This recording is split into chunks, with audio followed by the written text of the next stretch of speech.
Welcome to this show. So we call this show The Overseas Diaries, which we will dive deep into the life of an overseas Filipino worker. So for this episode, we will be featuring Christian Bonus. So let's give her a round of applause. Yay! Let me share to the audience right now a little bit about yourself. We have Christian. She is currently a buyer in the procurement department and has been working as an OFW for 8 years. And currently, she resides in Los Angeles, California, USA, and works in Prude Time Overall Supply. Yep, that's me. So before we get to more of your story, let's play this or that. So we will have Limin and Kyra to facilitate the game. So the first one we have is Filipino food or American food? Filipino food for sure. My favorite is sinigang. You know, sinigang reminds me a lot about home and it makes me feel like you're home. Okay, video call or text? Video call. You know, when you video call, like now I'm a new mom. I want my family to see my baby and I want her to recognize my family too. So it's really helpful. So now, let's get to know you more. The very first question, why did you decide to go to work abroad? You know what? Sometimes I still don't know because I did have a good work when I left the Philippines. But at the same time, I was very dependent with my family. I feel like if I didn't leave the Philippines, I would still be living with my mom, with my dad. So me personally, I wanted to find the independence. I wanted to find something different to do, and of course, the better life, right? I thought, well, you know, if you work abroad, I was thinking I was gonna earn more, and yeah. Just that. Just better life and adventure and independence. Thank you, Christian. For the next question, how did you adjust to your adopted society and its dominant culture? How did I adjust? I think what helped is my family over here who has been living for a long time because they taught me the do's and don'ts of being here in the US. So, you know, there were times where, I thought that's okay because in the Philippines I was doing this, and they would, you know, straight up tell me, which I appreciate, like, hey, here it's not really that way.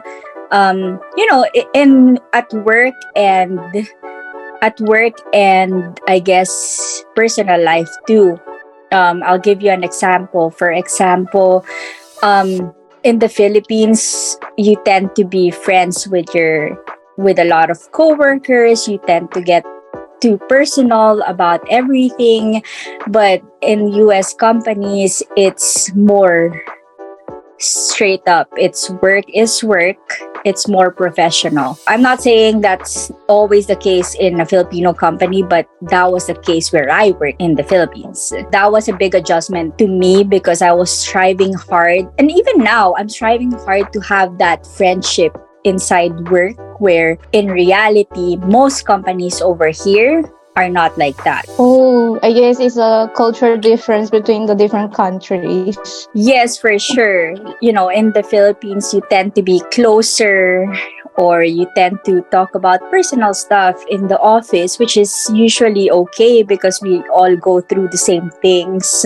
And it's not always a bad thing, right? When we talk with our coworkers, it's not always what they call like chismes. It's not like that. It's nothing like that. It's just a good environment. You're trying to make your work because you don't want to be burnt out, and that's what I thought that I'll be doing here, and that's what I'm still trying to adjust to, because a lot of people at work will be straight up just work.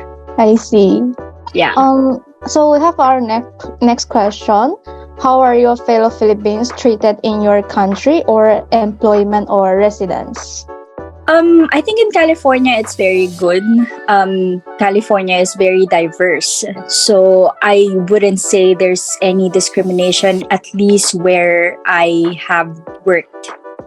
But I've heard stories in different states or even in different countries, different experiences of my relatives over here where they were discriminated a little bit. But I think nowadays, because the world is just so diverse, people just learn how to accept and adjust to different cultures. It's nice that given that some of them are racist, no, so it's nice that there are very few instances between your community. So lastly, for the last question, were there any aspects of the Filipino culture that you were able to impart to the foreigners you have encountered? I think it's being hospitable. I mean, they're not used to like me bringing food because, like I said, I like hosting. They're always like the Filipino culture. We love to eat, and a lot of the my American coworkers are still not used to me bringing food because that's how I enjoy baking and I enjoy it when I share my food, and that's all Filipinos, right? We all like to enjoy through eating, and I think that's one thing that I was able to share with them because they're not used to it. Even now they're like, oh, why did you bring food? Because it's Friday. It's nothing, I just wanted to share what I baked. Yeah, so that's just one thing, I think. Actually, like same then. I like it when someone brings food in like the classroom or the workplace. Yeah, and we do that a lot. In our blood lang. So Yeah, I think it's in our blood, and it's just the way we are. We like to share and we like to get together.